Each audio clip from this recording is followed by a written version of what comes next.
Chapter 49 of Middlemarch by George Eliot. This recording is in the public domain. Recording by Margaret Espayat. A task too strong for wizard spells this squire had brought about. 'Tis easy dropping stones in wells, but who shall get them out? "I wish to God we could hinder Dorothea from knowing this," said Sir James Chettam, with a little frown on his brow and an expression of intense disgust about his mouth. He was standing on the hearth-rug in the library at Lowick Grange, and speaking to Mr. Brooke. It was the day after Mr. Casaubon had been buried, and Dorothea was not yet able to leave her room. "That would be difficult, you know, Chettam, as she is an executrix, and she likes to go into these things—property, land, that kind of thing.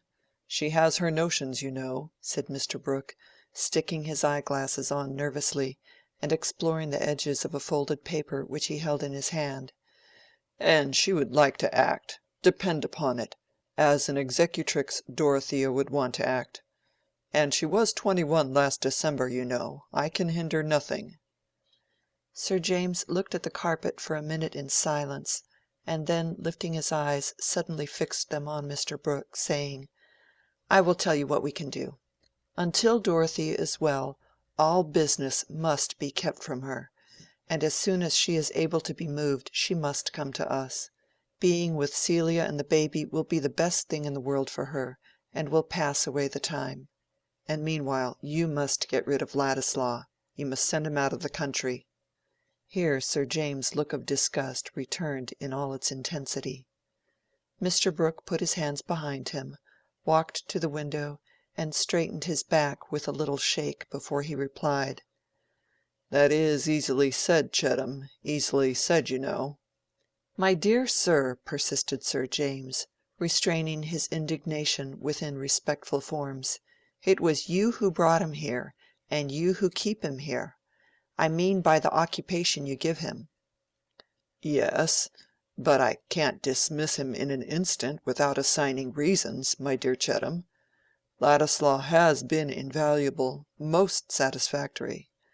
I consider that I have done this part of the country a service by bringing him, you know." Mr. Brooke ended with a nod, turning round to give it. "It's a pity this part of the country didn't do without him, that's all I have to say about it. At any rate, as Dorothea's brother-in-law, I feel warranted in objecting strongly to his being kept here by any action on the part of her friends. You admit, I hope, that I have a right to speak about what concerns the dignity of my wife's sister." Sir James was getting warm. "Of course, my dear Chettam, of course. But you and I have different ideas—different."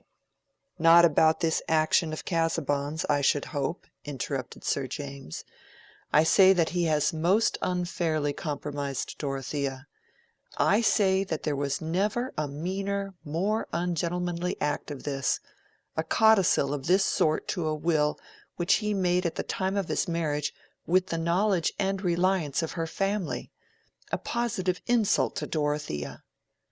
"Well, you know, Casaubon was a little twisted about Ladislaw.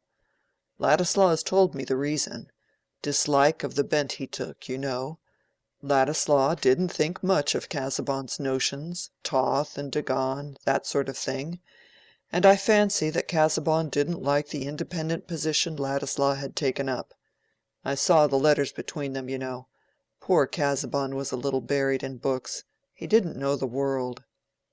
"It's all very well for Ladislaw to put that color on it," said Sir James. "But I believe Casaubon was only jealous of him on Dorothea's account, and the world will suppose that she gave him some reason, and that is what makes it so abominable, coupling her name with this young fellow's." "My dear Chettam, it won't lead to anything, you know," said Mr. Brooke, seating himself and sticking on his eye-glass again. "It's all of a piece with Casaubon's oddity. This paper, now, synoptical tabulation and so on, for the use of Mrs. Casaubon. It was locked up in the desk with the will. I suppose he meant Dorothea to publish his researches, eh? And she'll do it, you know. She has gone into his studies uncommonly." "My dear sir," said Sir James impatiently, "that is neither here nor there. The question is, whether you don't see with me the propriety of sending young Ladislaw away." "Well, no, not the urgency of the thing. By and by, perhaps, it may come round. As to gossip, sending him away won't hinder gossip. People say what they like to say, not what they have chapter and verse for," said Mr. Brooke, becoming acute about the truths that lay on the side of his own wishes. "I might get rid of Ladislaw up to a certain point—take away the 'Pioneer' from him, and that sort of thing. But I couldn't send him out of the country if he didn't choose to go—didn't choose. Mr. Brooke, persisting as quietly as if he were only discussing the nature of last year's weather, and nodding at the end with his usual amenity, was an exasperating form of obstinacy. "Good God!" said Sir James, with as much passion as he ever showed, "let us get him a post! Let us spend money on him! If he could go in the suite of some colonial governor, Grampus might take him, and I could write to Fulke about it." "But Ladislaw won't be shipped off like a head of cattle, my dear fellow. Ladislaw has his ideas. It's my opinion that if he were to part from me tomorrow, you'd only hear the more of him in the country. With his talent for speaking and drawing up documents, there are few men who could come up to him as an agitator—an agitator. "Agitator!" said Sir James, with bitter emphasis, feeling that the syllables of this word properly repeated were a sufficient exposure of its hatefulness. But be reasonable, Chettam. Dorothea, now. As you say, she had better go to Celia as soon as possible. She can stay under your roof, and in the meantime things may come round quietly. Don't let us be firing off our guns in a hurry. Standish will keep our counsel, and the news will be old before it's known. 20 things may happen to carry off Ladislaw without my doing anything. "Then am I to conclude that you decline to do anything?" Decline, Chettam? No, I didn't say decline, but I really don't see what I could do. Ladislaw is a gentleman." "I am glad to hear it," said Sir James, his irritation making him forget himself a little. "I am sure Casaubon was not." "Well, it would have been worse if he had made the codicil to hinder her from marrying again at all. "I don't know that," said Sir James. "It would have been less indelicate." One of poor Casaubon's freaks. That attack upset his brain a little. It all goes for nothing.